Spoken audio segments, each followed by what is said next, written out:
Buenas tardes, muchísimas gracias por vuestra presencia, muchísimas gracias a vosotros y muchísimas gracias a aquellos que posteriormente visualicen esta conferencia, puesto que quedará grabada.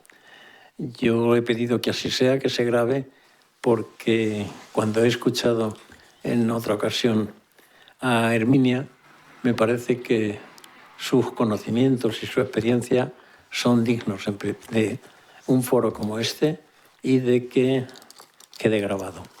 Un foro como este, me refiero al foro de veteranía en el Colegio de Psicólogos de la Psicología de Madrid. Somos 2.200 colegiados mayores de 62 años, fecha que elegimos como frontera entre los posibles miembros del Foro de Veteranía y los no miembros del Foro de Veteranía. ¿Por qué? Porque con anterioridad a las normas actuales, a partir de los 62 años, uno podía solicitar jubilación anticipada y nos pareció que era un hito importante. Yo soy Luis Picazo, llevo la coordinación del foro y estoy encantado de esta conferencia, de este ciclo de conferencias, que ya es el segundo ciclo de conferencias. Tuvimos el segundo semestre del año pasado, este primer semestre de este año, y continuaremos. Nos sentimos gratamente, fortalecidos por el volumen de asistencias. El año pasado fueron 700 asistencias y en este momento llevamos ya cerca de 300 asistencias en lo que va de año, es decir, un trimestre. Y no completo, puesto que empezamos el 15 de enero. Herminia Peraíza es un tesoro, Ella y yo somos de la época, ella un poco más joven que yo en la licenciatura, porque ella se licenció en Filosofía en el 68, que es cuando empezó y se aprobó la especialidad de Psicología en la Facultad de Filosofía y Letras. Y luego se licenció en Psicología en el 77. Algunos de los aquí presentes nos licenciamos en el 72 y pertenecemos a la segunda promoción de licenciados en Psicología. Es verdad que Filosofía y Letras, especialidad de Psicología. Luego hicimos la especialidad educativa, clínica o trabajo industrial, que así se llamaba entonces. Herminia. Ella ha tenido diversas líneas de trabajo en la universidad, desde infancia a su última etapa, madurez y, sobre todo, los temas relacionados con la evaluación de la memoria semántica en la demencia de Alzheimer, y se especializó en la línea de detección precoz de alteraciones mentales y emocionales.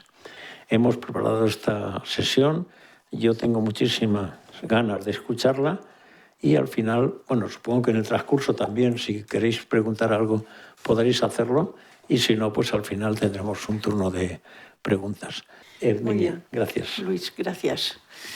Bueno, pues efectivamente yo fui licenciada en Filosofía y en Psicología, pero bueno, para no quitar tiempo de la ponencia no voy a hablar de mí, sino que en los últimos años, digo últimos, yo ya me jubilé hace 8 o 9 años, en el año 2000 cambié mis líneas de investigación anteriores, que eran más bien enfocadas a la adquisición del lenguaje y de los conceptos en niños, y giré en una línea que estaba empezando en cierta manera, que era el deterioro de categorías semánticas en enfermos de Alzheimer. De ahí, que estuve unos años dirigiendo esa línea, pues vi que había que retroceder un poco, es decir, que antes de que la gente fuese diagnosticada con la enfermedad de Alzheimer u otras demencias neurodegenerativas, había un periodo anterior interesantísimo, que es lo que se llama deterioro cognitivo leve o ligero de la tercera edad, que era previo a la enfermedad de Alzheimer, Entonces, diríamos, focalicé mi investigación de los últimos años, desde el año 2000 hasta que me jubilé, en esta línea que es la que os voy a presentar. Va a ser todo muy lingüístico. ¿Qué quiero decir con eso? Que a diferencia de otras presentaciones que presentan pues, muchos esquemas, muchas tablas, muchos cerebros, como yo he sido profesora de psicología del lenguaje durante toda mi vida, me voy a centrar en exponerlo lingüísticamente, oral y escrito. Como dice Luis, si en algún momento hay alguna pregunta puntual, la contesto. Si no, es mejor yo creo al final. Bueno, pues entonces vamos a empezar. Más o menos el índice, lo que voy a desarrollar es este que veis aquí. Es decir, 2 líneas en que consiste el envejecimiento, con algunos datos demográficos. Esto siempre hay que hacerlo. Luego, diferenciar el envejecimiento sano del envejecimiento con desgaste, que no quiere decir con deterioro. Cuidado, luego ya voy a hablar del declinar cognitivo frente al deterioro cognitivo. Os dais cuenta que todo esto es muy conceptual, Y luego, como vamos a hablar todo el rato, el foco nuestro va a ser la cognición, el deterioro en la cognición, vamos a ver qué son las funciones y los sistemas cognitivos. Y luego me parece muy interesante en el punto 6 el haceros ver, porque la gente está muy interesada en ello, cuáles son los primeros indicios que pueden llevar a pensar a una persona o las que conviven con ella que hay un deterioro cognitivo, pero que no siempre son fiables, pero me parece interesante presentar eso. Y luego 2 temas más: cómo prevenir el deterioro cognitivo, que hoy día se sabe que se puede prevenir. Y, bueno, 2 conceptos relacionados, el concepto de reserva cognitiva y, finalmente, aunque no está en el índice, obviamente voy a hablar un poco de la evaluación neuropsicológica para detectar si objetivamente hay deterioro cognitivo o no. Este va a ser el plan. Bien. 2 palabras sobre el envejecimiento cognitivo, porque, en fin, no vamos a dedicarle más. El envejecimiento cognitivo es un desgaste físico y cognitivo, físico y mental, que tiene lugar con la edad a partir de más o menos los 65 años. Tengo que decir 2 cosas aquí. Uno, que no hay un solo modelo de qué es envejecimiento, sino que hay del tipo de 300 a lo largo de 2 grandes ejes. Los que son básicamente modelos biológicos, es decir, que están convencidos de que el envejecimiento está inscrito en los genes y se apoyan en la genética y en todos los sistemas biológicos, y los que se centran más, no dejan, por supuesto, el envejecimiento biológico, sus determinantes genéticos, etcétera, pero se centran mucho más en aspectos socioculturales, formas de vida, contextos, geografía, etcétera. Bien. Bueno, otra cosa quería decir, aunque creo que aparece luego en otra transparencia, es el periodo de la vida en el que hay más diferencias interindividuales. Yo creo que todo el mundo entiende lo que quiere decir eso. Hay gente que con 65 años tiene un deterioro mental considerable y un deterioro físico, y hay gente que con 90, hombre, como a los 20 no puede estar, pero su sistema cognitivo está prácticamente íntegro. O sea, que la variabilidad de esos 30 años, 60, 90, es enorme. Bien, vamos a ver algunos datos demográficos, un poquito rápidamente, porque no es que sea muy importante, pero fijaos bien, os voy a llamar de tú. Entre 2015 y 2030, la población mayor de 60 años pasará de 901 millones a 1,4 billones, o sea, un crecimiento del 56%. En Europa la esperanza o la expectativa de crecimiento es menor que en otros continentes, será de un 23%, en Estados Unidos era de un 41% y en Latinoamérica y Caribe hasta del 71%. Si la estimación temporal la fijamos más tarde, en 2050, la población de este rango de edad será de 2,1 billones. En España, ¿qué pasa actualmente? Pues que el 21% de la población es mayor de 65 años. De ese 21, el 32% son mayores de 79 años, el 0,18 mayores de 100 años. Las mujeres mayores de 64 son el 21,3% y los hombres el 16,8%. Y la última línea que os pongo es porque luego voy a presentar una transparencia, vamos, yo digo transparencias a la antigua, esto no son transparencias, pero bueno, que globalmente 2/3 de todos los enfermos de Alzheimer son mujeres. Y eso acabo hace unos días, preparando esta charla, de encontrar un artículo muy interesante en el que me centro y quiero comentar. Eso sí que es un estudio con enfoque de género. Bueno, precisiones conceptuales, o sea, conceptos básicos. Declinar cognitivo frente a deterioro cognitivo leve. Y frente a una nueva denominación que sustituye a DCL y que es el Neurocognitive Disorders. Bueno, para esta transparencia, para esta diapositiva, lo que sea, me he fijado en el DSM-5, en la versión revisada de 2022, que yo creo que aquí todo el mundo sabrá que es un manual del APA, de la Asociación Americana de Psiquiatría, que es un manual de diagnóstico y estadístico que cada 5 años revisa las categorías y las características de los problemas mentales. Y entonces, aunque yo voy a referirme todo el rato al DCL ya por hábito, que sepáis que hoy día en lugar de DCL, en inglés MCI, Mild Cognitive Impairment, en lugar de eso se habla de trastorno neurocognitivo. Eso sería el léxico de hoy día, aunque yo voy a hablar de DCL. Bien, entonces vamos a ver, el declinar cognitivo es algo fisiológico, es algo que sucede con el envejecimiento y es totalmente normal, ¿eh? Y no voy a irme por las ramas porque ya todo el mundo sabe que el corazón, en la tercera edad el corazón tiene arritmias, el riñón no funciona igual, tenemos una fragilidad en las articulaciones. Es decir, si todo el cuerpo sufre un desgaste, ¿por qué no lo va a sufrir el cerebro? Claro que lo sufre, ¿eh? Y es a lo que llamamos declinar cognitivo del envejecimiento sano, ¿eh? Bien. La relación entre la edad y la función cognitiva es algo muy complejo y en absoluto lineal.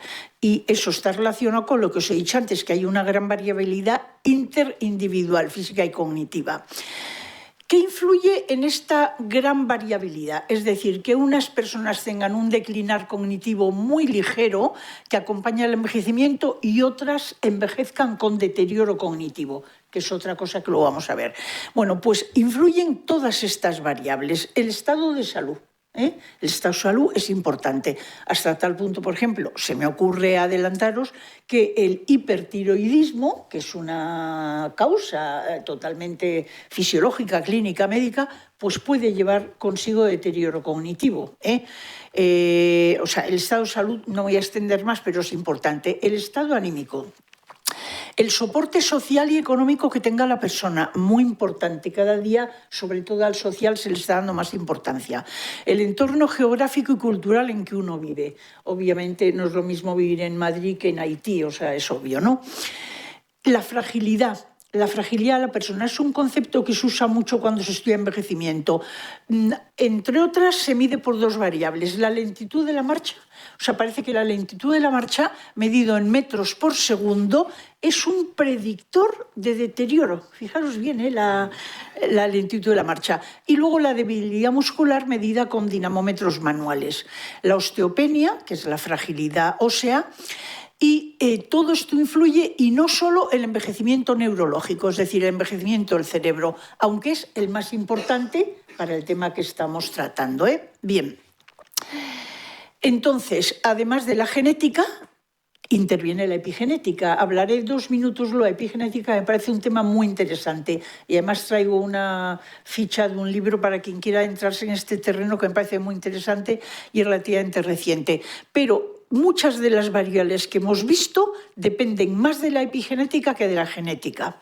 Bien, entonces, una vez dicho que hay un declinar cognitivo normal en el envejecimiento normal, vamos a ver qué es el DCL, que ya el DCL no es normal, es un síndrome sobreañadido al envejecimiento.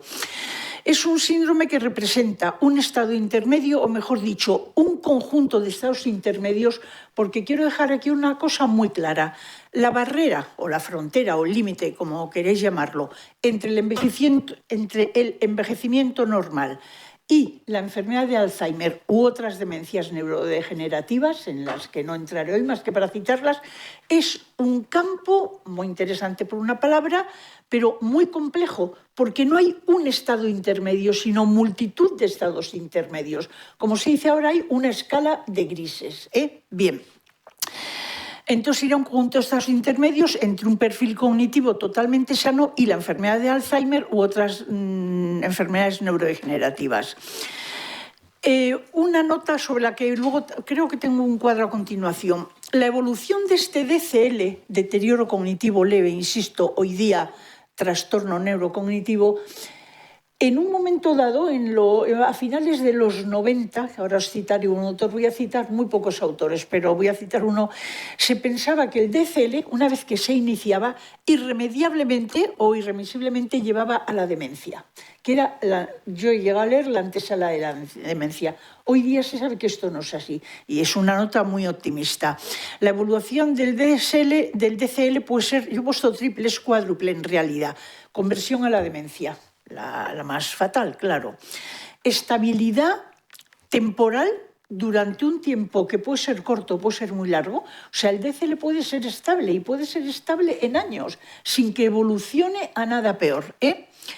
O reversión a la normalidad. O sea, hay casos que revierten a la normalidad. Aún hay un cuarto que es el DCL, el deterioro cognitivo fluctuante. Es decir, que revierte a la normalidad, vuelve a ser deterioro cognitivo por la cantidad de variables que están influyendo. Bien. Otro concepto así muy básico. El DCL se concibe según las escuelas, los modelos, etcétera, o como modular, es decir, que afecta a determinados sistemas cognitivos, pero no a todos. Un ejemplo sería el DCL de tipo amnésico, afecta a la memoria pero no a otros procesos cognitivos, o globales que se piensa que afectan a todos los sistemas cognitivos. Bien, en función de que nos inclinemos más por los modulares o por los globales, se han descrito una serie de perfiles de DCL que no los voy a explicar ahora porque los tengo en otra proyección. Se han definido varios perfiles, 4. Bien, este es un esquema que puse la referencia abajo, pero se me ha borrado, pero la tengo por si alguien quiere saberlo, de cuáles son justamente las trayectorias del deterioro cognitivo. Hay SMCI porque está en inglés. Entonces, tenéis una línea base. La línea base es cuando se evalúa por primera vez a una persona para ver si tiene deterioro cognitivo ligero, una segunda evaluación al año y medio y una siguiente a los 3 años en este estudio, porque os diré que hay estudios longitudinales que evalúan cada 6 meses, cada año, cada 2 años. La variabilidad metodológica es enorme. Pero bueno, en este estudio evaluaron línea base después de 1 año y medio, después de 3. Bueno, pues fijaros, el primero son los que revierten a la normalidad. O sea, que han sido evaluados como deterioro cognitivo ligero, lo veis arriba a la izquierda, al año y medio no tienen ya deterioro cognitivo y a los 3 años tampoco. Y ahí tenéis en concreto en la muestra de este estudio, sobre 148 sujetos, 41 y pico remitieron a la normalidad, lo cual es muy interesante. Luego tenemos la segunda línea, en los que eran fluctuantes. Empiezan teniendo deterioro cognitivo, en la segunda evaluación puede tenerlo o no tenerlo y en la tercera lo mismo, un grupo lo tiene y otro no lo tiene. Los fluctuantes supondrían de 76 sujetos el 21,3.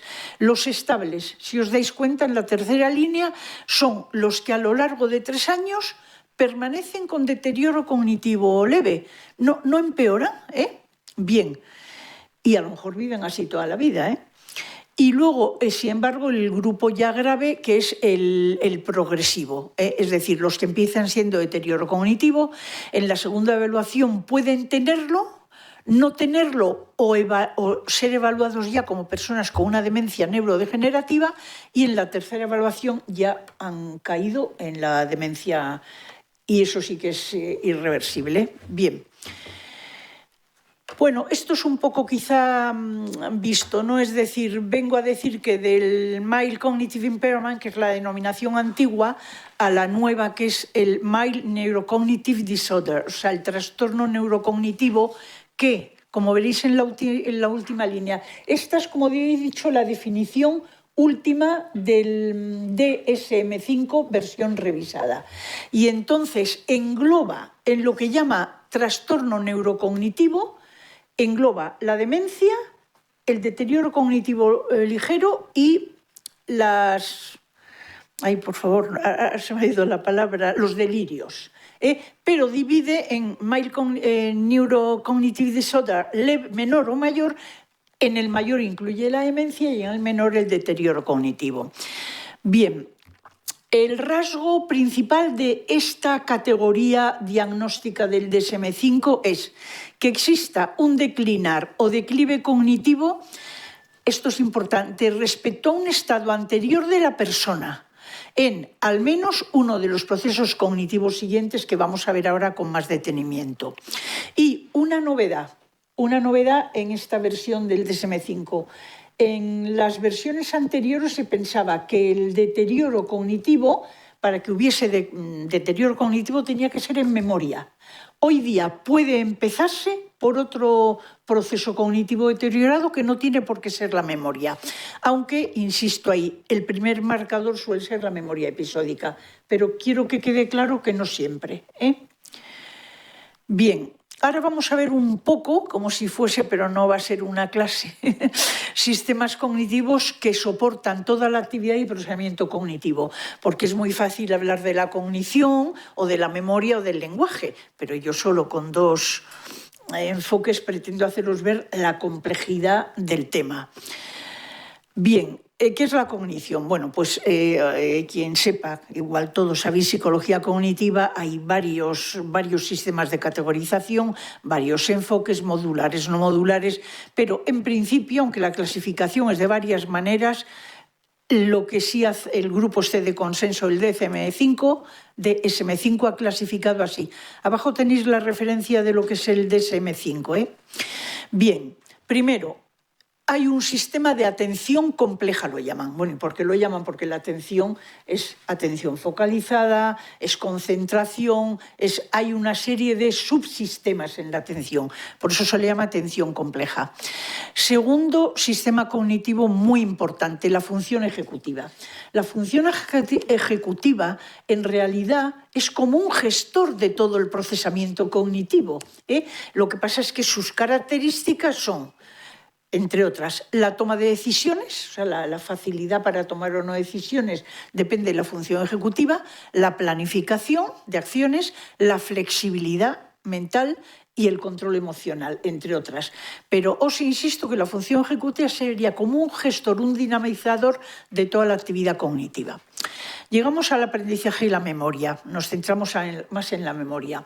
Y ahora veréis que cuando la gente dice, oye, yo estoy perdiendo la memoria, mi madre es que no recuerda nada, fulanito tal, eso en sí no es decir nada, aunque generalmente cuando se dice eso nos estamos refiriendo a la memoria episódica de episodios recientes, pero eso no es decir nada. Y solo a manera de enumeración os cito una serie de sistemas, que hay más, pero la memoria puede ser a corto plazo o a largo plazo, que son distintas. Dentro de la memoria a corto plazo y en relación con la función ejecutiva está la memoria de trabajo u operativa. Luego tenemos en la memoria a largo plazo dos grandes sistemas, la episódica y la semántica. Más luego tenemos la procedimental y luego hay memoria de caras, memoria de lugares, pero bueno, fijaros la complejidad del sistema de memoria para saber qué es lo que uno está perdiendo o no. Bien. Luego tenemos la función perceptual como otro sistema cognitivo con la habilidad visoconstructiva, visoespacial, función motora, cognición social y lenguaje. Una palabra sobre la cognición social. Que sepáis que la cognición social se ha introducido en este pool, diríamos, de sistemas cognitivos muy recientemente. Yo creo, no sé, sin miedo a equivocarme, aquí hay una de las profesoras de la UNED que fue alumna mía y ha venido para corregirme por si se me va a la mente. Creo que fue en la última versión del DSM-5 donde se introdujo la cognición social, que es la capacidad de relaciones con los grupos sociales. Tiene que ver con la teoría de la mente, es la capacidad de empatía, es la pertinencia en la relación con los demás. O sea, todo lo que se refiere a relaciones sociales se ha metido en un blog que se llama cognición social. Y finalmente el lenguaje, que digo lo mismo, es decir, hay alteraciones del lenguaje, las hay en el deterioro cognitivo de varios tipos, pero fijaros bien la complejidad del lenguaje, de nuevo digo, para saber qué es lo que se deteriora. El primer componente, yo hubiese añadido ahí, se me ha olvidado, es el fonético fonológico. El segundo, morfológico y sintáctico. El tercero, el léxico semántico. El cuarto, el discursivo conversacional, que cada uno de ellos es un mundo y además se van imbricando uno en el otro, ¿no? Bien, pues el lenguaje, bueno, pero sí, es así. Luego vemos los procesos que son comprensión oral, comprensión escrita, producción oral, producción escrita. Bueno, pues el lenguaje, que nos parece algo tan automático, tan fácil, que hablamos sin ser en absoluto conscientes de todo lo que hay debajo, que sepáis que es una construcción de todos esos componentes, ¿eh? Bien, bueno. Bien, esto sencillamente podéis dar una ojeada rápida, es justamente estos procesos que acabo de ver, pero todavía algunos de ellos más desmenuzados, por así decir, ¿eh? O sea que fijaos bien, si cogemos a la derecha aprendizaje y memoria, bueno, pues este autor mete el recuerdo libre, el recuerdo con claves, la memoria de reconocimiento, la semántica y autobiográfica, a largo plazo, el aprendizaje implícito, o sea que hay más sistemas o modalidades todavía de los 4 o 5 que yo os he citado. Bueno, pues os dais cuenta, estos serían los dominios neurocognitivos que empezando por uno de ellos, sea memoria otro, o por varios, empiezan a deteriorarse en el deterioro cognitivo ligero.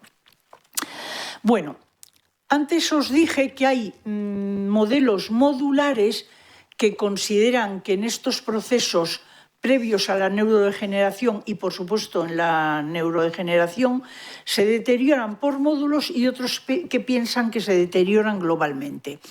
Bueno, pues esta transparencia viene de ahí. Es una transparencia clásica, diríamos, pero que sigue funcionando.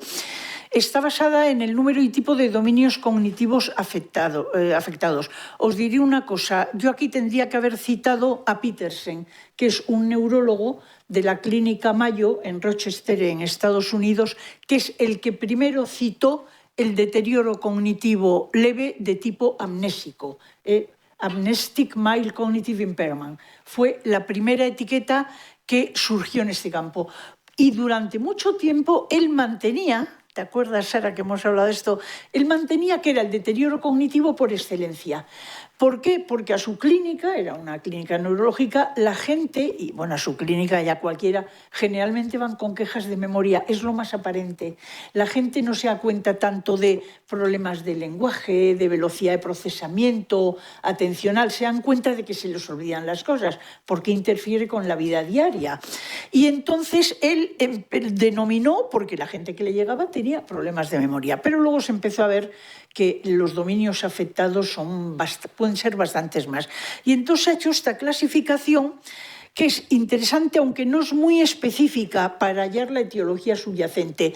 No se ha establecido una relación directa con deterioro de ciertas zonas cerebrales o de ciertas áreas, pero es útil a efectos de clasificación. Entonces tenemos que hay gente que tiene es amnésico monodominio, solo tiene afectada, al menos aparentemente, la memoria. Hay amnésicos multidominio, además de la memoria, tienen afectada la atención, la función ejecutiva, algún aspecto del lenguaje. Los no amnésicos monodominio no tienen afectada la memoria, pero tienen otro dominio afectado, que suele ser la función ejecutiva. Y luego los no amnésicos multidominios, que no tienen afectada la memoria, pero tienen afectados otros varios dominios, función ejecutiva, atención, etc. Bien. Como os digo, son perfiles muy útiles en investigación, aunque no hay una relación precisa con las causas. Bueno, ahora vamos a los primeros indicios de DCL. Y vamos a ver los primeros indicios de declinar cognitivo observables en la vida diaria. Esto creo que os va... Gracias, Luis. De momento no. Os va a sonar a todos mucho porque es que está en la vida de todos los días, ¿eh? Y aquí está la clave. ¿Es sintomático de algo más grave o no? ¿O es el mero declinar cognitivo? Ahí está el tema de por qué hay gente que decide ir a un neuropsicólogo, a un neurólogo, a un psiquiatra, cuando les suceden algunas, otros no, otros son mucho más tranquilos, etc. Por ejemplo, el olvido de nombres. El olvido de nombres a partir de una edad, de los 50 y tantos años, es el pan nuestro de cada día. Nombres propios de objetos y de localidades. Es un problema que se llama de acceso al léxico. Bien, todos sabéis que tenemos una especie de almacén, vamos a llamarlo así, con todas las piezas léxicas que componen nuestro vocabulario, y el acceder a ese léxico en las edades jóvenes y también según la cultura personal es automático. Hablamos y localizamos las palabras que queremos rápidamente, pero a partir de una edad hay más dificultad de acceso al léxico, sobre todo con las palabras menos frecuentes. Eso es lógico, porque es que la frecuencia de producción refuerza las conexiones sinápticas, ¿no? En el fondo es un problema de cerebro, es decir, es que se van debilitando las conexiones sinápticas de acceso a las zonas del lenguaje. Otro indicio, el reiterar la misma pregunta en la misma conversación varias veces. Este es bastante específico, diría yo. Es decir, que las personas que no tienen problemas cognitivos no reiteran la misma pregunta. Puede pasar por casualidad. Uno está en una conversación, se ha distraído un momento y vuelve a preguntar. Pero esa persona que vuelve y vuelve y vuelve eso es, como he dicho, específico, sensible, más que específico. Perderse en las conversaciones, otro tema clave. En una conversación, no de dos, que nos estamos mirando cara a cara y la atención, pero gente con un declinar cognitivo ya evidente desconecta. Su sistema atencional no puede seguir la dinámica de la conversación. Dificultad para viajar a lugares nuevos, incluso para planificarlo, y a veces incluso en la propia ciudad, si es una ciudad grande. Desubicación espacio-temporal y pérdida en lugares conocidos. Desubicación espacio-temporal, no saber en qué días está, en qué mes, en qué año, en qué estación, etc. Dificultad en la planificación de comidas.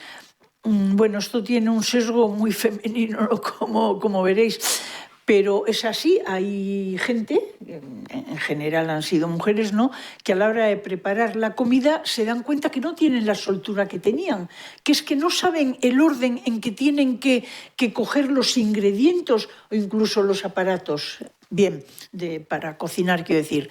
Difícil manejo y gestión del dinero y de la economía familiar. Lo que pasa es que esto, según con quién se viva y cómo se viva, yo es que estoy pensando en muchos casos que he conocido, incluso de gente cercana, pues a veces no se notan porque si conviven con alguien, el marido con la mujer, hijos, le van pasando la responsabilidad al marido. Oye, mira, yo del dinero ya no me quiero ocupar, que esto es un lío, yo no entiendo lo digital, pero es que en el fondo está teniendo una dificultad, pero se la encasqueta a otro. Bueno. Bien, ahora dos temas importantes. El declinar cognitivo, es decir, cualquiera de estos temas que estamos viendo, tienen que ser respecto a estados previos de la persona. ¿Por qué? Porque si hay una persona que nunca ha sido capaz, porque hay muchos tipos de sistemas cognitivos, de acordarse de nombres, ha tenido dificultades desde los 20 años, pues claro, es que a los 70 lo va a tener igual o más. Por eso tiene que ser un declinar respecto a estados previos en que eso no sucedía. Bien, entonces eso ha dado lugar, a veces lo capta la propia persona, otros es un informador que viva con ella. Ha dado lugar a vamos a llamarle también síndrome, que queráis llamarlo, etiqueta lingüística, que es el deterioro cognitivo subjetivo. Y hoy día se considera por algunos autores que basta con que haya ese deterioro cognitivo subjetivo para tener que consultar. Bien, y por último, a pesar de todo esto, la independencia funcional en las actividades de la vida diaria está preservada. Bien, pasamos a otra. Bueno, eso eran los indicios. Ahora, etapas. Mirar esto, tomarlo con bastante relatividad. Hay quien considera 3 etapas, hay quien 5, hay quien 7. Pero esto tiene un cierto grado de verosimilitud. Es decir, tenemos un nivel de personas cognitivamente sanas. No tienen ningún problema. Bueno, lo que hemos dicho, normal de la edad, igual que nos duelen las articulaciones, tardamos más en localizar una palabra. Fijaros, aquí luego me voy a detener cuando hable en el estudio de las monjas.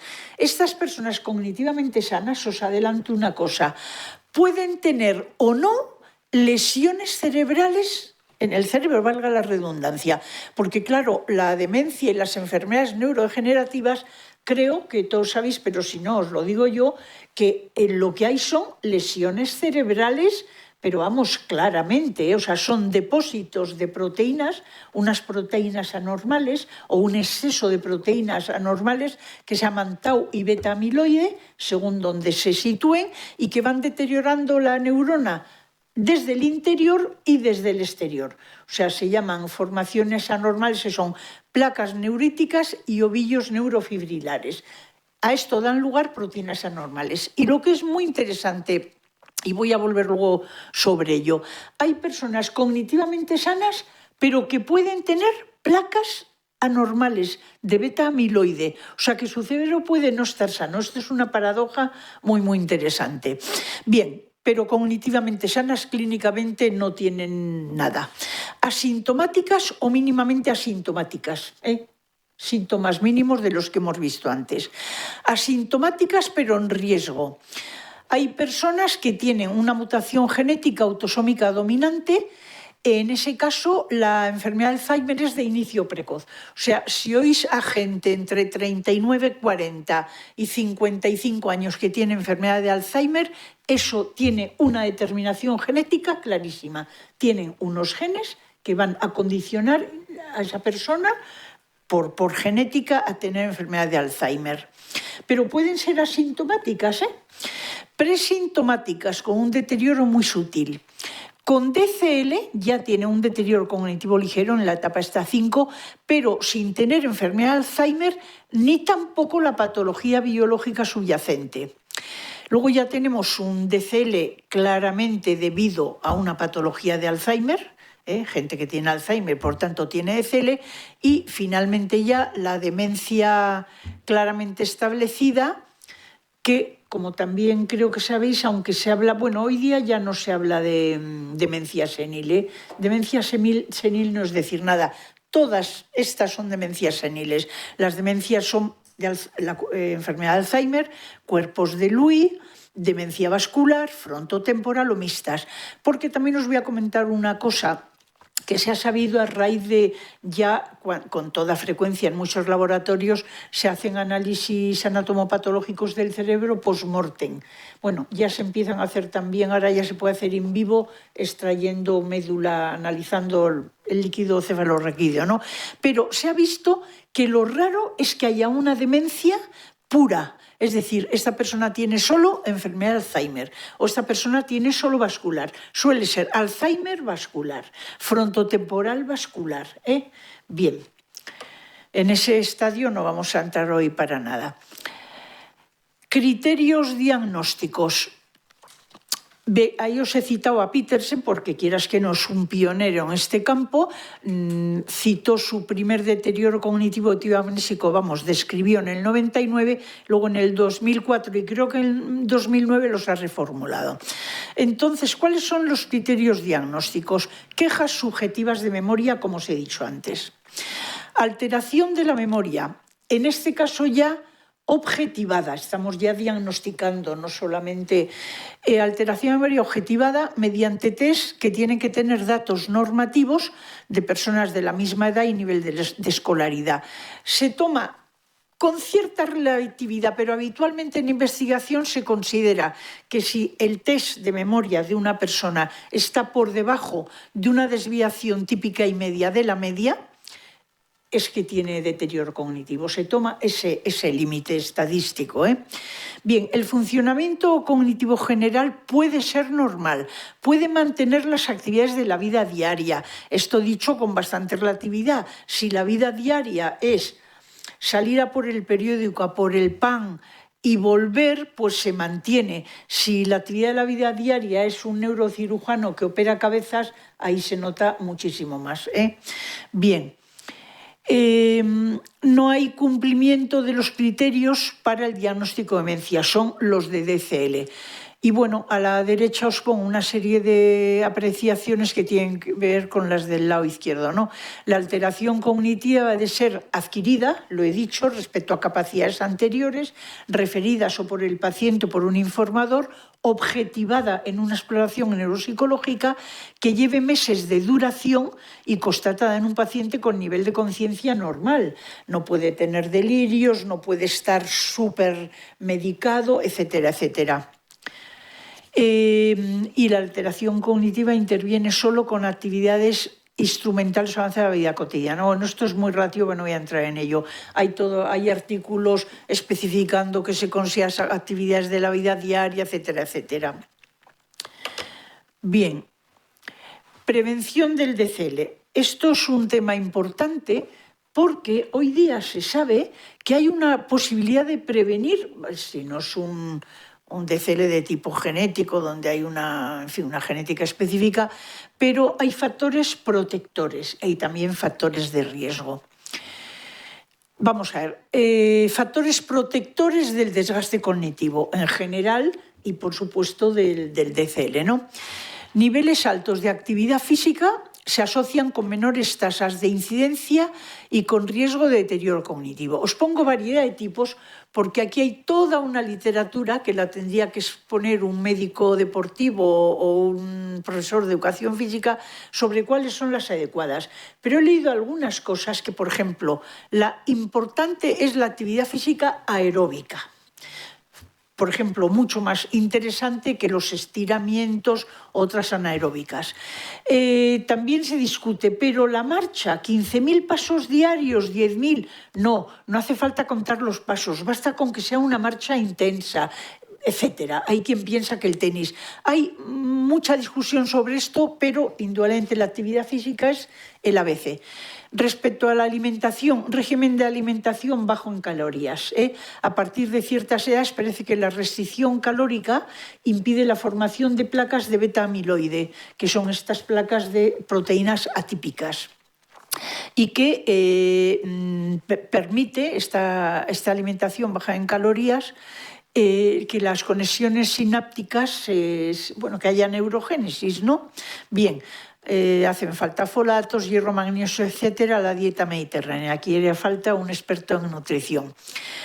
Otro tema muy importante, control del estrés. El estrés, que eso es fácil decirlo, pero no siempre hacerlo, claro, porque cuando a uno le diagnostican un cáncer, se muere un hijo, se muere la pareja, etcétera, pues claro, hay estrés. Pero es importantísimo el control del estrés, tanto físico como psicológico. Cuando hay estrés en la persona, sube el cortisol, suben los corticoides, y eso está muy en relación con el metabolismo de la glucosa, que se descontrola totalmente. O sea que el estrés, el controlar las hormonas corticoideas es muy importante. Soporte social. Ahora ya entramos en una variable social que, como os digo, se le está dando cada vez más importancia. El soporte social por encima de los 70 años y las actividades sociales son importantes.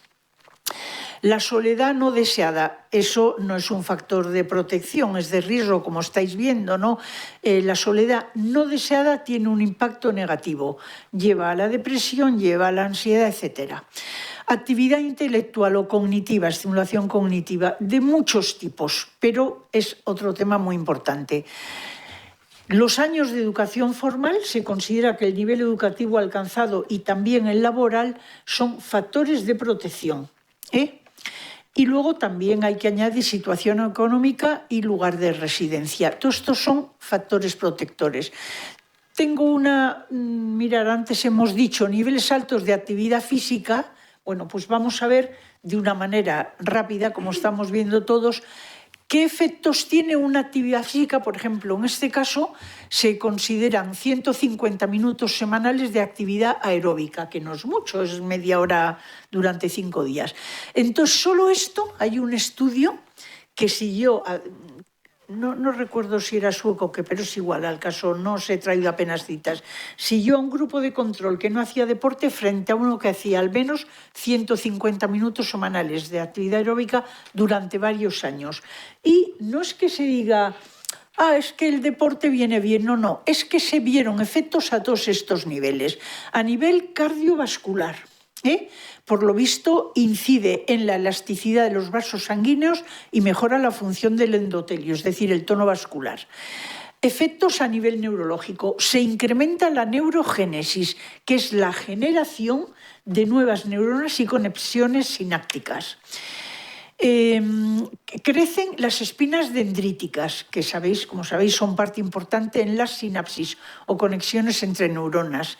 Se reduce la respuesta neuroinflamatoria, se reducen las citoquinas proinflamatorias. Se ha visto aumento del volumen del hipocampo, tanto izquierdo como derecho. Y luego hay efectos a nivel inmunológico. Bueno, quiero deciros, con esta brevísima cita, veréis que la actividad física tiene efectos físicos, vamos. Bien, ahora, frente a la física, he cogido este artículo de Resnack del 2002, en el que él da estrategias de tipo cognitivo, para preservar la memoria. Bueno, pues aquí tenéis algunas. Prestar atención activa, visualizar la información, ya sea oral o escrita. Entrenarse con juegos, cartas, ajedrez, dominó, cubo de Rubik, los juegos de lógica, etc. Memorización activa e intencional. Este señor, este autor, creo que es neurólogo, piensa que todos los apoyos deberían usarse lo menos posible. Es decir, que el GPS, las listas de apoyo, que no permite potenciar la memoria. O sea, estamos anquilosando un poco la memoria. No dependencia tecnológica de dispositivos digitales. Él dice leer novelas, diríamos leer literatura. Él insiste que sobre todo de ficción. Salud emocional, hay que cuidarla. Cuidado con la depresión, la ansiedad y el estrés.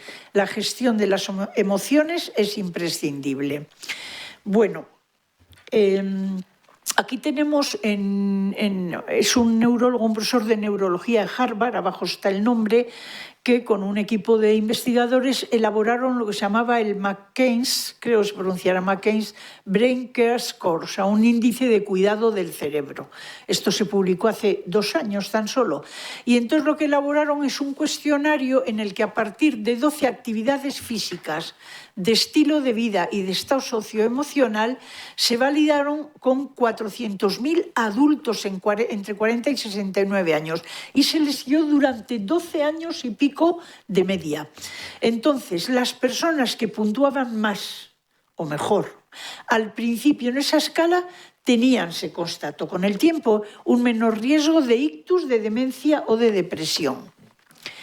Bueno, entonces lo que han identificado en este Brain Care Score es el estilo de vida, como os he dicho, la nutrición, el alcohol está muy puesto en tela de juicio, el tabaco no os quiero decir, actividades aeróbicas y sueño. Componentes socioemocionales de esta escala, el estrés, la gestión del estrés, relaciones sociales y significado en la vida, tener un significado en la vida. Bueno, se asignaba un punto a cada respuesta y se determinaba para cada sujeto una puntuación, siendo 21 el máximo. Puntuación contra mayor era la puntuación, mejor el cuidado del cerebro. Reserva cognitiva. Bien. Reserva cognitiva. Los ingleses lo llaman esto successful aging. Fijaros bien, el concepto de reserva cognitiva, entre otras cosas, se empezó a argumentar, a definir, etcétera, porque se observó, y esto os he hecho alusión antes, que hay una discrepancia entre la patología cerebral subyacente, los depósitos de placas de beta-amiloide, de tau, incluso el tamaño del hipocampo, etcétera, y las manifestaciones cognitivas y clínicas. No hay una relación biunívoca. Se pueden tener lesiones y no tener manifestaciones clínicas ni cognitivas, y pueden no tenerse lesiones y tener manifestaciones cognitivas. Bien, entonces, ahora os digo un poco el estudio de las monjas de Snowdon. Pues, ¿qué pasa? Que hay personas que tienen una reserva cognitiva grande, que depende de varios factores. Uno de ellos, el más importante, se considera los años de estudio formal. O sea, los años de educación formal, entre otros, promueven en la persona una reserva cognitiva que trae consigo todo esto, una capacidad del cerebro para optimizar y maximizar el rendimiento cognitivo. La capacidad para usar estrategias cognitivas alternativas a las habituales. Os voy a poner un ejemplo.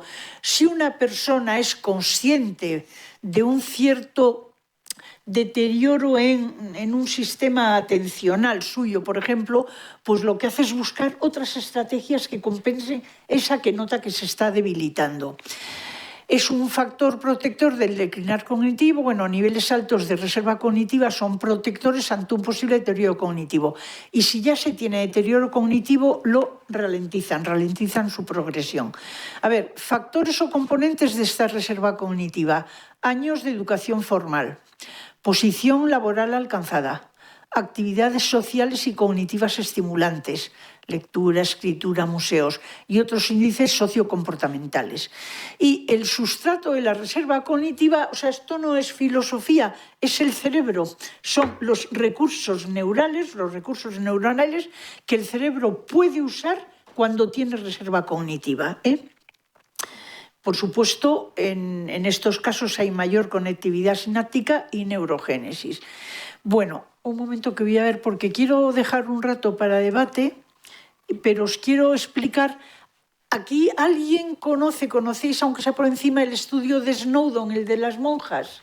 No, bueno, pues os lo voy entonces a narrar porque es interesante. Snowdon es un neurólogo que trabajaba en la Universidad de Kentucky y en el año 86 empezó un estudio en un convento de monjas de clausura.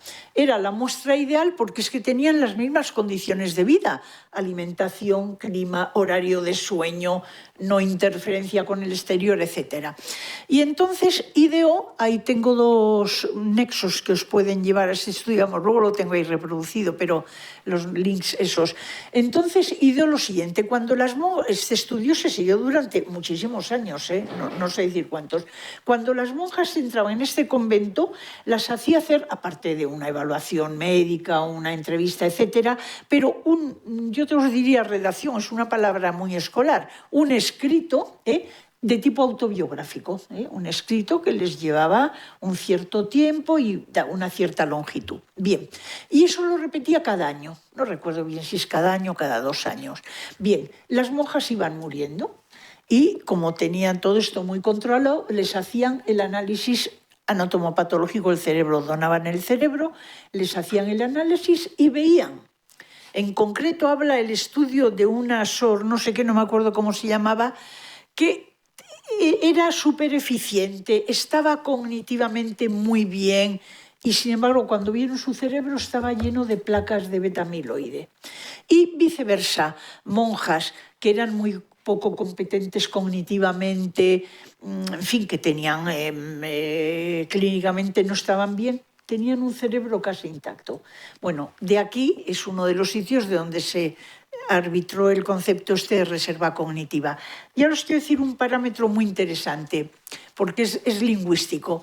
Se vio que las monjas que al principio, al entrar, y luego era un estudio longitudinal, elaboraban una versión autobiográfica de ellas mismas, de su vida, las que mejor predicción tenían de no evolución a la demencia, o sea, de mantenerse sanas cognitivamente, a pesar de las lesiones, era la riqueza lingüística de sus escritos. Y esto está analizado con toda meticulosidad. Es decir, grupos de párrafos, complejidad de oraciones compuestas, subordinadas, riqueza del léxico. O sea, se hizo un análisis lingüístico que resultó ser predictor de la reserva cognitiva. Bien, 2 palabras sobre la epigenética. Yo os voy a ser sincera, hasta hace muy poco yo no había oído hablar de la epigenética, o apenas ya había oído hablar. Y ahora ya hay incluso libros de divulgación muy buenos, os traigo una portada. Pues se tendía a pensar que las enfermedades o ciertas enfermedades, el envejecimiento, la enfermedad de Alzheimer, el cáncer, dicho genéricamente, dependía de la genética. La culpa era, por así decir, de los genes, de nuestros padres, etc. Y se empezó a ver, y en el libro que os voy a citar luego hay unos ejemplos estupendos cogidos después de la Segunda Guerra Mundial, en la hambruna de no sé qué zona de Estados Unidos. Se empezó a ver que todas las variables que acompañan al ser vivo desde antes de la concepción, desde el útero materno, todo, el estrés de la madre, la alimentación de la madre, el clima, las enfermedades, todo lo que os podéis imaginar, el hábitat, influye ya en la persona. Influye en la persona. Entonces, eso explicado bien por un genetista, os lo explicaría de otra manera. Es decir, se llama, técnicamente es la metilación del ADN. Es decir, lo que hace la epigenética es que modifica la expresión de los genes. Es decir, que los genes no se van a poner de manifiesto tal y como son en el genoma, en la dotación genómica de la persona, sino que todos estos factores epigenéticos van a modificar la expresión del ADN en ciertos genes. Bien. Entonces, parece ser que está muy relacionada la epigenética con estudios de cáncer y de envejecimiento. Bien, hasta tal punto que se han creado como técnica, como tecnología, unos relojes epigenéticos que son unas herramientas que sirven para calcular el deterioro del organismo con el paso del tiempo y poder saber si una persona tiene un riesgo mayor o menor de sufrir enfermedades, cáncer, morir tempranamente. Estos relojes miden procesos biológicos críticos, pero se van desajustando con el paso del tiempo, es decir, que lo que en principio es un reloj cronológico de acuerdo con uno biológico, se van desajustando con el paso del tiempo o con el surgir de enfermedades. En ciertos tipos de cánceres el epigenético está acelerado, etc. Bien, no puedo decir más de esto porque técnicamente no puedo explicarlo bien porque ya es un tema de química, de bioquímica, pero el concepto es ese, es decir, que hay un conjunto de modificaciones del genoma que constituyen el epigenoma. Bien, incluso he leído que hay algunos rasgos hereditarios pero epigenéticos que se van a heredar en 2 generaciones anteriores a un niño dado, 2 generaciones de abuelos hacia atrás, por ejemplo, pero que son de epigenética, no de genética. En fin, me explico lo mejor que puedo porque no es mi terreno, pero pretendo abriros ese campo. Bien, ahora ya llegamos a las 2 últimas que son... Bien, con todo eso que ha sucedido, pues hay una persona de la que se sospecha, ella o sus adláteres, que puede tener deterioro cognitivo ligero, puede ir a más, no puede ir a más, pero hay que saber si lo tiene.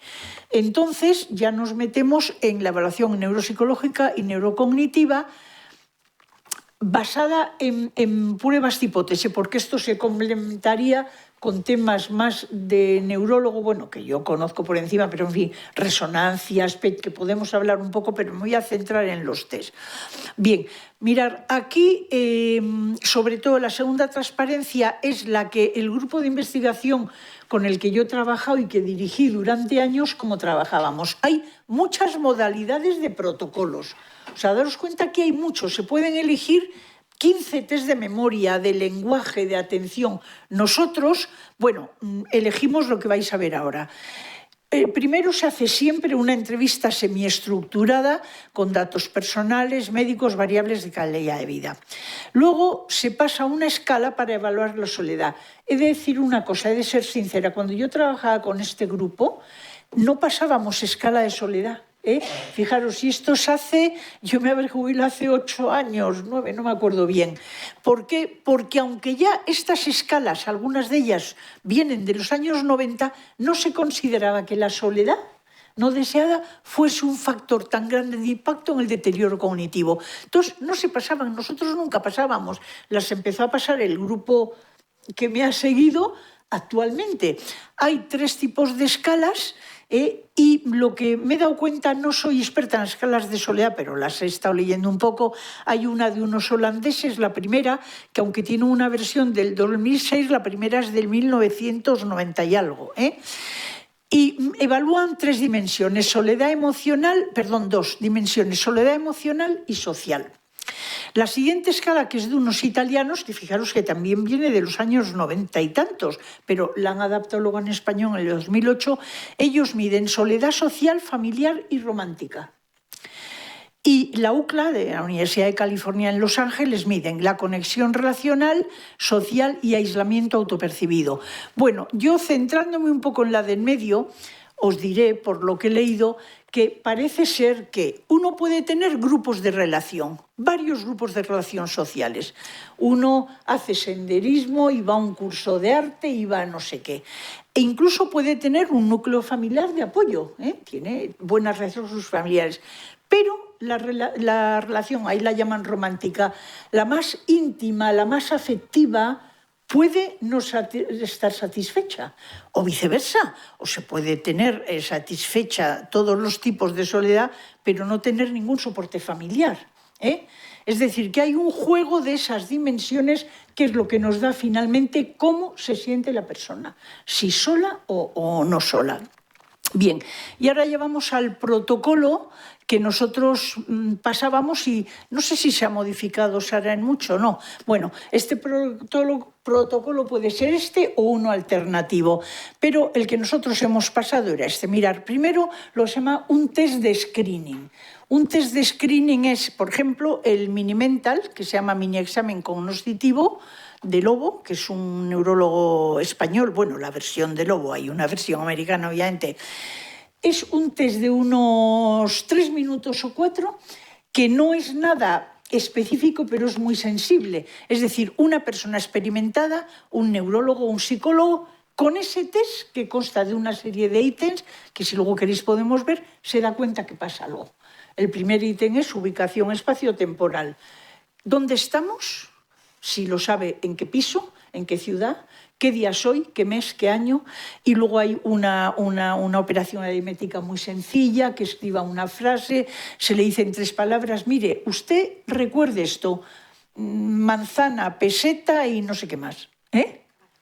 ¿Cómo? Bueno, bien, 3 palabras. Y entonces, sin decirle nada, a los 2 minutos se le hace que lo repita. Bueno, eso se llama test de screening. Es muy rápido y ya se ve si algo pasa. Si algo pasa, hay que seguir. Bueno, hay que seguir, digo, preocupados, pero el protocolo es este. Después se pasa a una escala emocional. En concreto, nosotros pasamos la escala de depresión geriátrica en su versión reducida de Jesevich. Un test de autonomía funcional. Hay muchas escalas también. Pasábamos y siguen pasando, por lo que me dice Sara, la escala de demencia de Blesset. Y luego ya entramos en los procesos cognitivos. En aprendizaje y memoria episódica pasábamos un test que está totalmente validado en España. Es un test que viene de un americano, de un test que se sigue llamando Californian Verbal Learning Test. Y una profesora española que se ha muerto ya, que era una de las primeras neuropsicólogas, María Jesús Benedet, por si a alguien le suena, pues lo validó en población española. Y entonces se llama ahora Test de Aprendizaje Verbal España Complutense, TABEC. Es muy buen test. A este test se le podrían dedicar 2 o 3 horas, con lo cual no voy a trivializarlo. Es de aprendizaje de listas de palabras y de recuerdo. Recuerdo al momento y demorado. Demorado en 10 minutos, en 20, en 2 horas. Y recuerdo con clave y sin claves. O sea, es muy complejo. Y luego hay reconocimiento. Bueno, y lo que os iba a decir, algo del test de aprendizaje que se me ha ido de repente.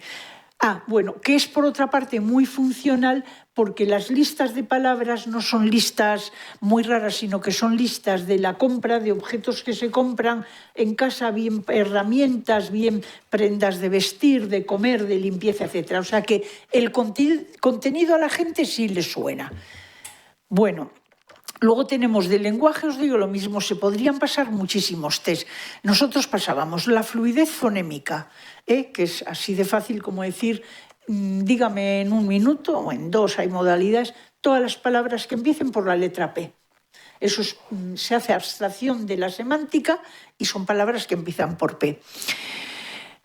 Bueno, cuando ponemos subtest del test Barcelona, en Barcelona un neurólogo se llama Peña Casanova, que tiene un grupo muy consolidado ya de investigación, pues tiene un test que se llama el Barcelona y de ahí hemos tomado nosotros, lo tienen muy bien validado, hemos tomado muchos subtests.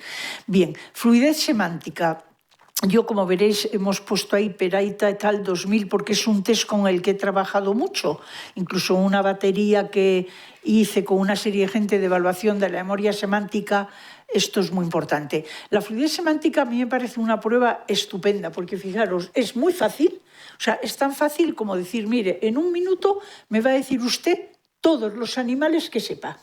Bueno, pues fijaos bien, bueno, luego se puede ya coger categorías semánticas de seres vivientes, no vivientes, con tal frecuencia de uso, pero en principio se puede hacer con animales, plantas, prendas de vestir y vehículos.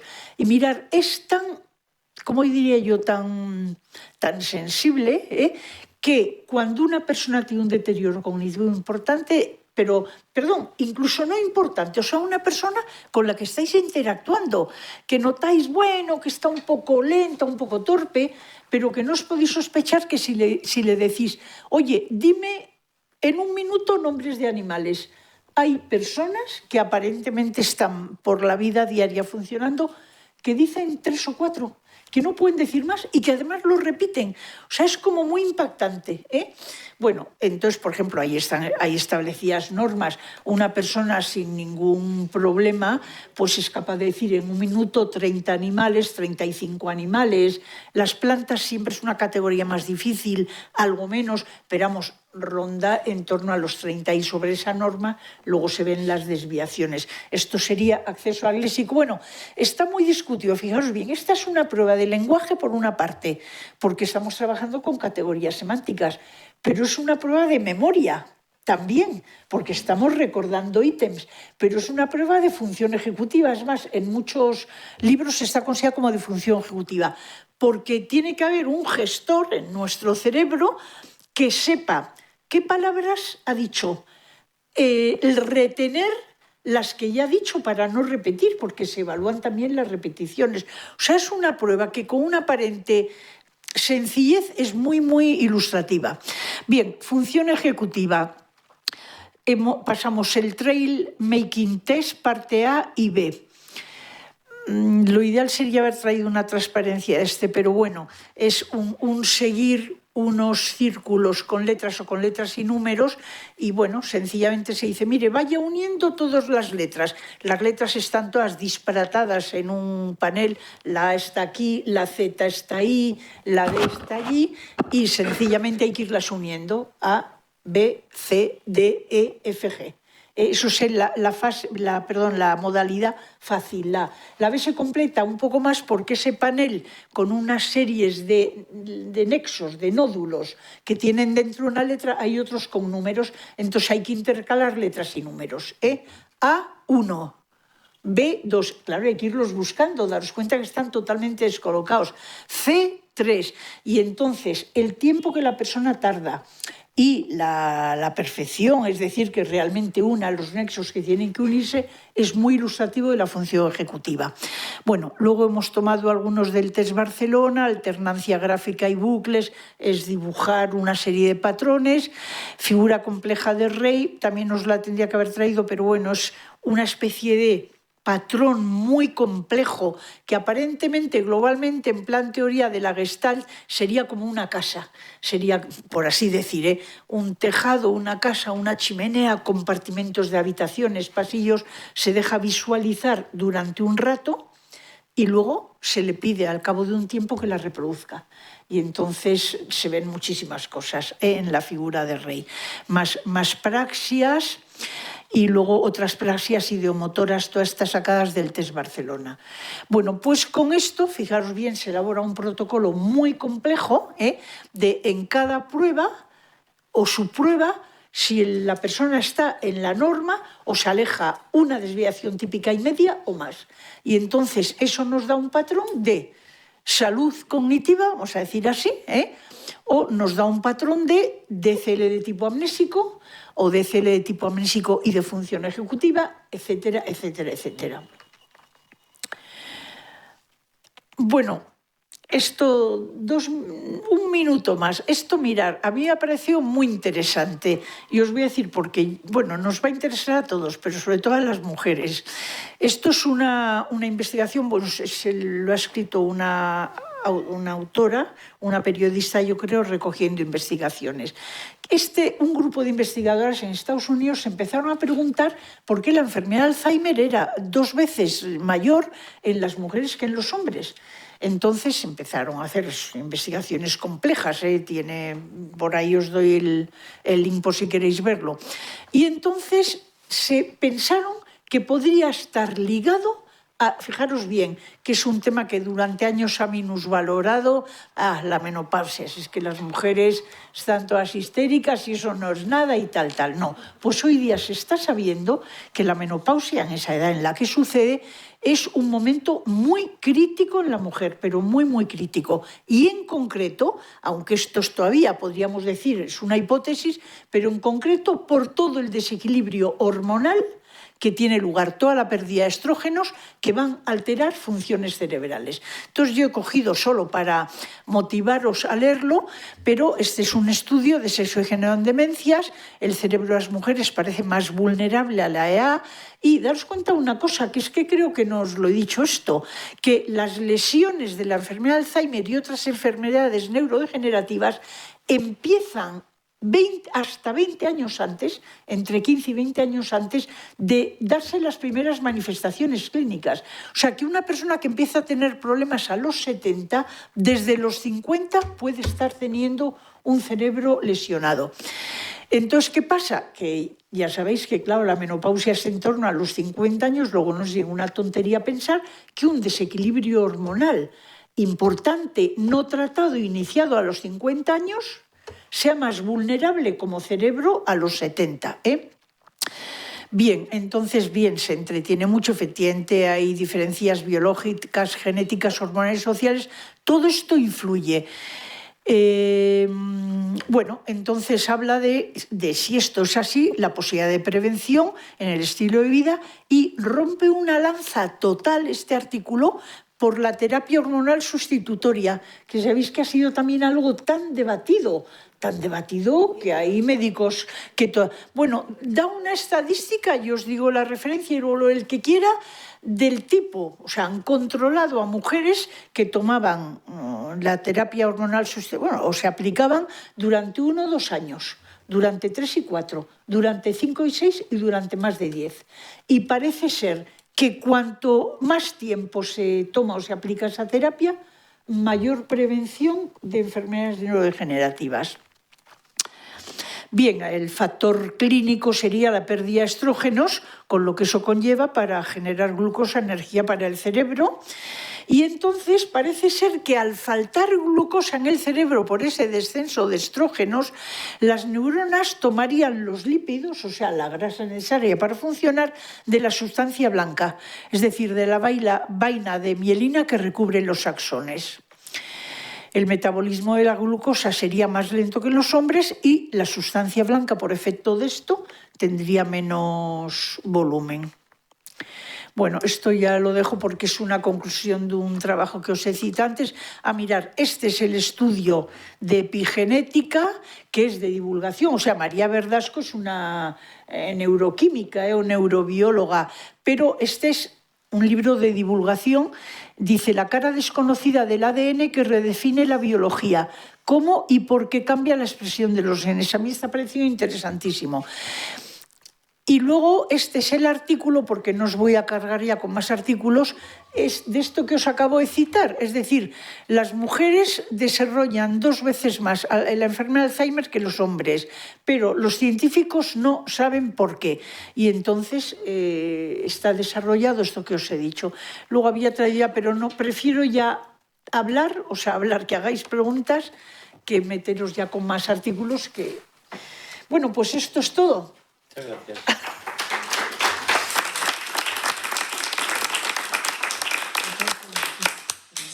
Abrimos un turno de preguntas. Sí, tenemos unos minutos para alguna aclaración, alguna pregunta, alguna duda que queramos hacerle a Tenemos Niña. un cuartito de hora. Ahí tenemos a Carmen. Carmen. Hola, muchas gracias. Vamos a ver, yo quería hacer una pregunta porque yo estuve en un curso hace... Un poquito más alto, por favor. Más alto. Hace 3 o 4 años estuve en un curso sobre el Alzheimer por temas familiares. Tenía un caso y quería preguntar el tema del Alzheimer. Y entonces era en la Universidad de Santander y eran farmacéuticos o médicos los que estaban dando el curso. O sea, no era gente como yo, vamos.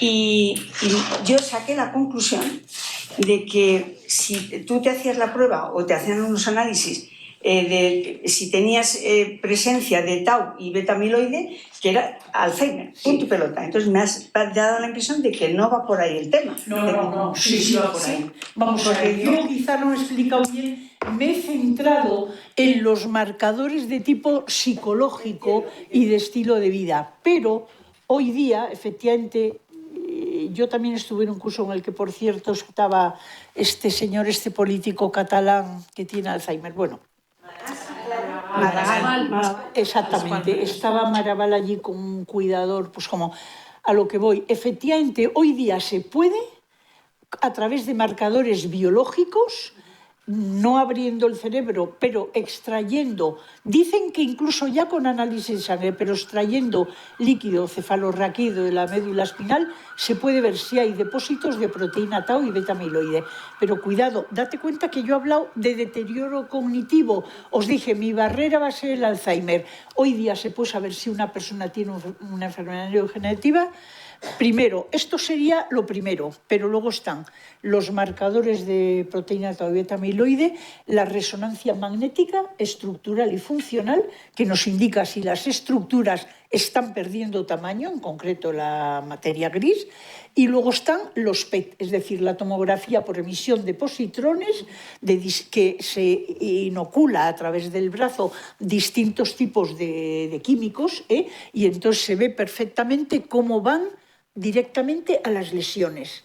O sea que hoy día hay suficientes marcadores biológicos. Ahora, como os podéis imaginar, os lo habréis imaginado todos, en la Seguridad Social no te van a hacer esto, ni en Asisa, porque vayas y digas, mire, que tengo un declinar cognitivo. Eso ya son neurología privada, obviamente, o ensayos clínicos, que hay varios en marcha. Es decir, que no a cualquiera le hacen eso.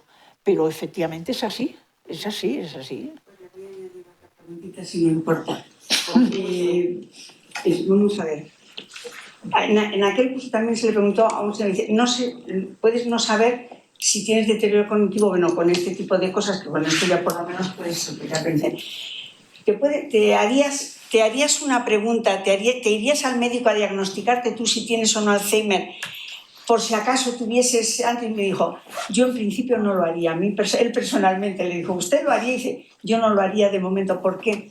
Y me impactó mucho, porque dijo, no hay solución al Alzheimer. Bueno, ya no sigas, porque es que esa pregunta me la ha hecho tanta gente, tanta gente. Primero están las características personales. Todos los que estamos aquí somos distintos y tenemos distintas técnicas de afrontamiento ante un diagnóstico de cáncer, un familiar tal. Entonces depende de la persona. Ahora, yo, por ejemplo, es que tengo tantas amigas además que se lo han preguntado y tal, yo sí lo haría. ¿Por qué? Porque como hoy día se conocen muy bien los factores de prevención que, aunque no curan, porque el fármaco ideal todavía no está ahí, demoran, pero incluso en años el deterioro. Y luego otra cosa, a mí particularmente, te hablo como yo, a mí sí me gustaría saber, en fin, lo que va a dar de sí mi vida para decidir qué voy a hacer con mi casa, cómo hablar con mis hijas, con mis nietos, pero eso, y luego hay gente que te dice... ¿Tú te acuerdas, Sara? Sara es colaboradora de mi equipo, nuestra amiga que se ha muerto hace poco, una amiga psicóloga buenísima, psicóloga matemática de la UNED, que no es que no quisiese ir a hacerse pruebas, sino que se negaba a que le pasásemos el protocolo, aludiendo, la engañábamos, decíamos, oye, que necesitamos más gente para la muestra, que tú eres la persona ideal. No, se nos escapó. O sea, no quería ni empezar a hacer el minimental.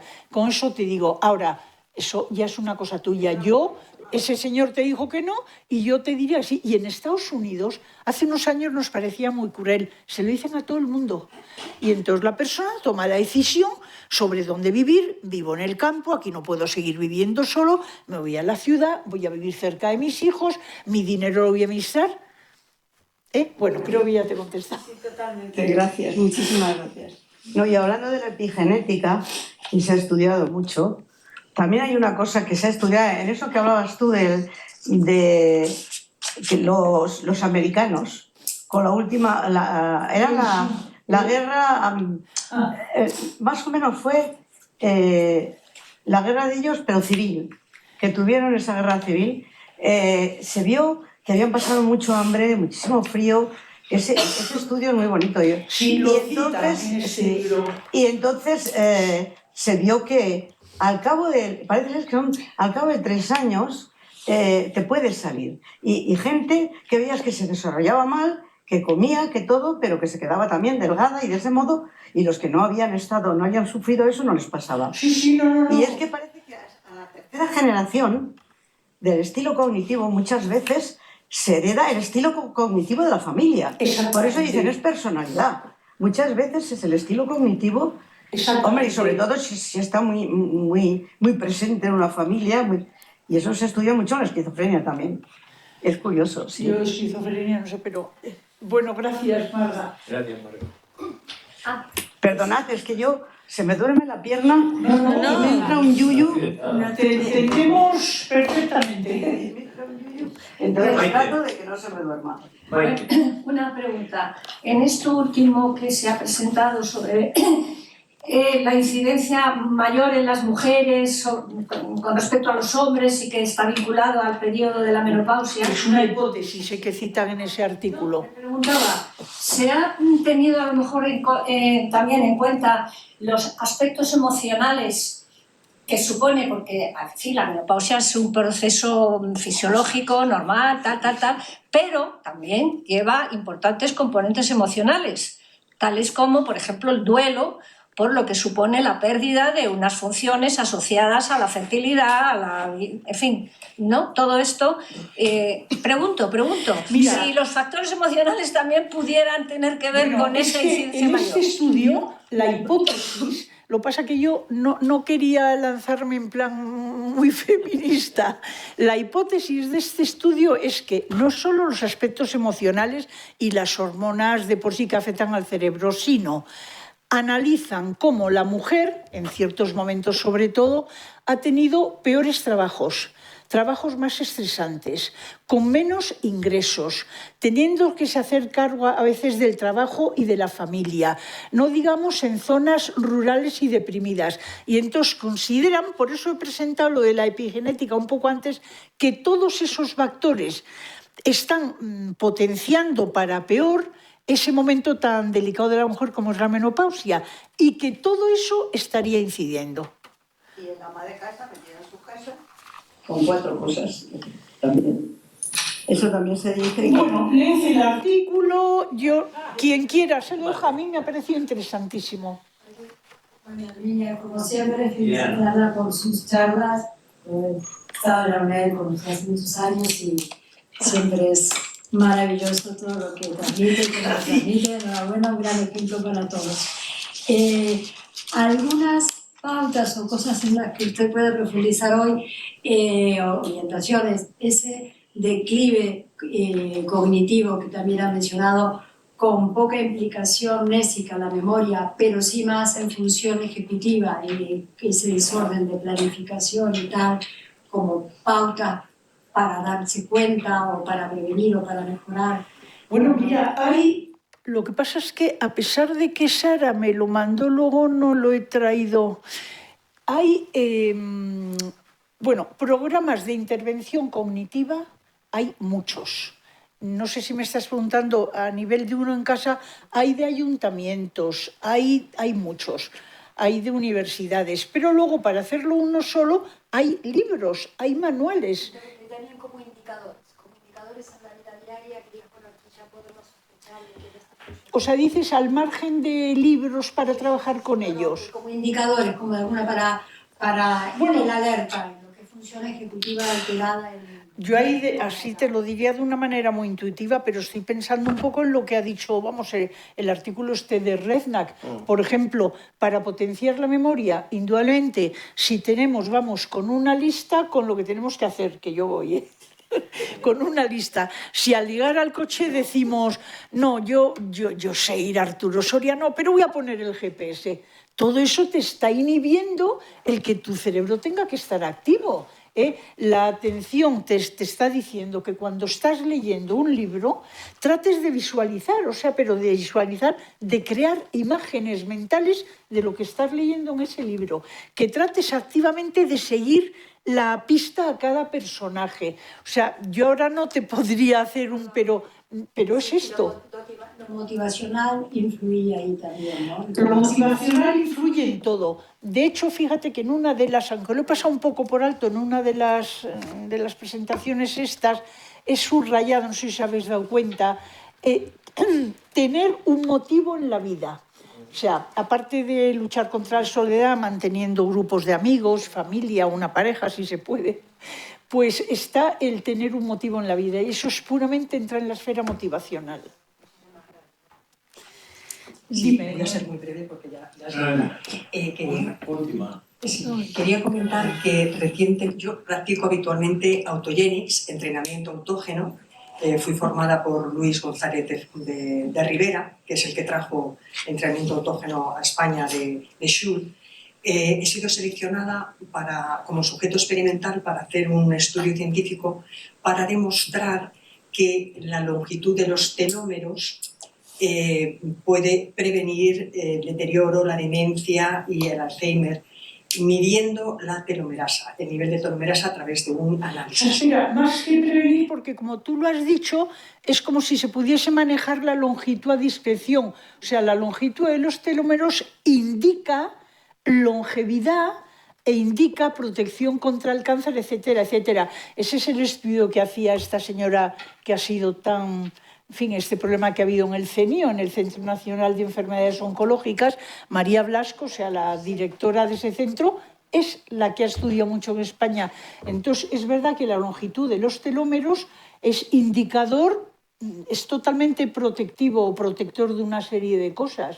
Parece ser, Luis Rivera, el psiquiatra, está convencido que practicando autogenics, entrenamiento autógeno, y además que es un entrenamiento 3 veces al día, es una meditación, porque es una meditación que regula las emociones, baja el estrés, baja el nivel de cortisol consecuentemente, y entonces puede ser, si se demuestra, puede ser un hito importante como preventivo para Yo no sabría decirte, pero frenarlo, ¿no? Es verdad que en un momento dado muchos éramos un poco escépticos respecto al mindfulness y hoy día se ha demostrado en revistas buenas que el mindfulness tiene efectos físicos, fisiológicos en el cerebro. O sea que es muy posible, pero no sabría ir más allá en lo de los telómeros. A que se haga el estudio y ojalá que se pueda mostrar. Claro. Muy bien. Pues hasta aquí hemos llegado. Muy bien. Muchísimas gracias, Herminia.